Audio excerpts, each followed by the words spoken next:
Hello बच्चों, let's read this question. The question says, offer explanation for the following observations. The following dehydration is extremely facile. बच्चों इस question में हमें एक compound मिला है और इसके अंदर बेसिकली ये सेकंड कंपाउंड बन रहा है जब हमने इसको H प्लस से रिएक्ट कराया है। तो बोला गया है कि इसके अंदर डिहाइड्रेशन हुआ है और ये एक्सट्रीमली फैसाइल है, मतलब बहुत अच्छे से हो रहा है, बहुत इजीली हो रहा है। इसका रीजन बताना है ऐसा क्यों हो रहा है।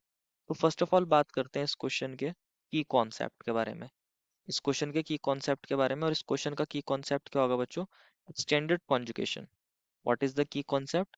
The key concept is extended conjugation.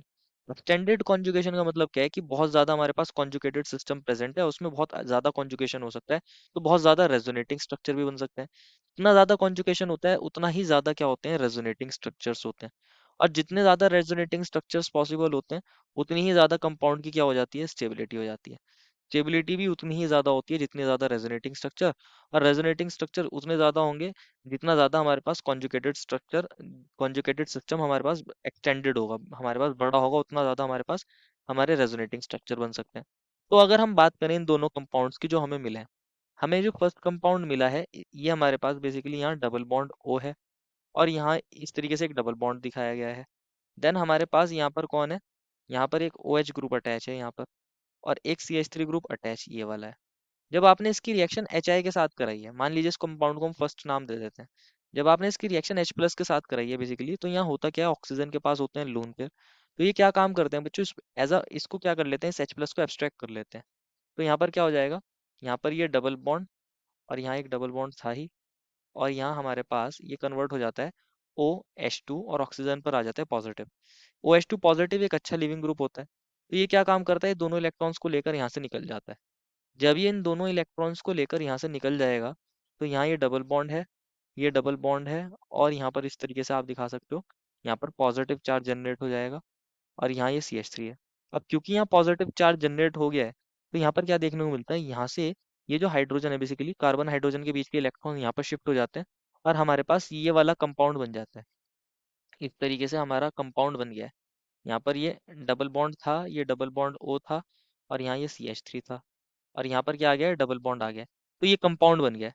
अब यही कंपाउंड हमें भी दिए थे, इसको कंपाउंड को मान लीजिए हम फर्स्ट नाम दे रहे थे, इस कंपाउंड को हमने सेकंड नाम दे दिया। ये जो स्टेप हुआ है, ये जो रिएक्शन हुई, बड़ी फैसाइल होती है, बड़ी इजीली हो जाती है। क्यों, इसका रीजन ऐसा क्या है? तो अगर हम बात करें जो हमारा फर्स्ट कंपाउंड था, जो हमारे पास जो फर्स्ट कंपाउंड था बेसिकली, ये डबल बॉन्ड था यहाँ पर, और ये डबल बॉन्ड, ये जो हमारे पास कंपाउंड होता है फर्स्ट वाला, ये वाला जो कंपाउंड था, इसके अंदर अगर आप देखोगे यहाँ पर सिर्फ, यहाँ इसके अंदर जब ये कॉन्जुगेटेड सिस्टम है, ये डबल बॉन्ड है, देन ये सिंगल बॉन्ड है, देन डबल बॉन्ड है, तो यहाँ ऑक्सीजन ज्यादा इलेक्ट्रोनेगेटिव है, ये अपने पास इलेक्ट्रॉन ले सकता है। तो जब ये इलेक्ट्रॉन यहाँ पर लेगा, तो बेसिकली ये बॉन्ड इधर मूव हो जाएगा। तो हम इसके अंदर दिखा सकते हैं, यहाँ पर जो है बेसिकली एक कॉन्जुगेटेड सिस्टम है, लेकिन बहुत बड़ा कॉन्जुगेटेड सिस्टम नहीं है। यहाँ डबल बॉन्ड आ जाएगा, और यहाँ पर क्या आ जाएगा बच्चों, इस वाली पोजीशन पर पॉजिटिव चार्ज, यहाँ पर OH ग्रुप भी अटैच है, यहाँ CH3 ग्रुप अटैच है। तो यहाँ रेजोनेंस तो हो रहा है, लेकिन only two resonating structure, two resonating structure. और अगर हम जो हमारे पास कंपाउंड अब फॉर्म हुआ है, उस कंपाउंड की बात करें, जो कंपाउंड अभी फॉर्म हुआ है हमारे पास, जब हमने इसकी रिएक्शन H प्लस के साथ करा दी थी, तो वो कंपाउंड कुछ इस तरीके से था। इसके अंदर यहाँ पर क्या था, एक डबल बॉन्ड ये था, ये CH3 ग्रुप था यहाँ पर, तो ये कंपाउंड था। तो इसके अंदर अगर आप देखोगे, ये इलेक्ट्रॉन ऑक्सीजन पर जाए तो ये बॉन्ड इधर मूव कर सकता है। तो यहाँ पर अगर आप देखोगे, इसके रेजोनेटिंग स्ट्रक्चर्स आप ड्रॉ करोगे, तो यहाँ पर हम ऐसे दिखा सकते हैं, यहाँ पर O पर आया होगा नेगेटिव, और यहाँ पर क्या बन गया होगा बच्चों, ये डबल बॉन्ड बन गया होगा, यहाँ पर पॉजिटिव चार्ज आ गया होगा, यहाँ पर पॉजिटिव चार्ज आ गया होगा, ये CH3 ग्रुप था यहाँ पर, ये एक डबल बॉन्ड था।